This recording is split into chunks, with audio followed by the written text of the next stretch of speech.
উপস্থিত থকা ৰাইজৰ দলৰ সকলো কৰ্মীয়ে সংকল্প লওঁ, শপত খাওঁ, বচন খাওঁ যে আগন্তুক 2026 চনৰ বিধানসভা নিৰ্বাচনত আমি ৰাইজৰ দলক জয়যুক্ত কৰিম।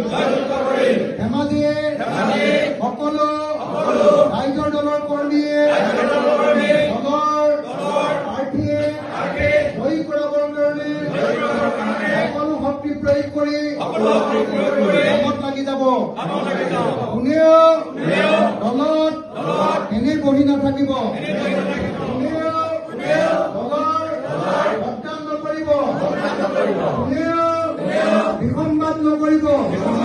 সকলোৱে মিলি এইবাৰ ধেমাজিত ৰাইজৰ দলৰ প্ৰাৰ্থীয়ে জয়ী কৰাম আৰু এজন বিধায়ক অখিল গগৈ ৰাইজৰ দলক উপহাৰ দিম। জয় অসম, জয় অসম, আঞ্চলিকতাবাদ জিন্দাবাদ, আঞ্চলিকতাবাদ জিন্দাবাদ, আঞ্চলিকতাবাদ জিন্দাবাদ, অসমীয়া জাতীয়তাবাদ জিন্দাবাদ, জাতীয়তাবাদ জিন্দাবাদ, জাতীয়তাবাদ জিন্দাবাদ, ৰাইজৰ দল জিন্দাবাদ, ৰাইজৰ দল জিন্দাবাদ, ৰাইজৰ দল জিন্দাবাদ। তেতিয়াহ'লে আজিৰ পৰা আপোনালোক অকল ভোট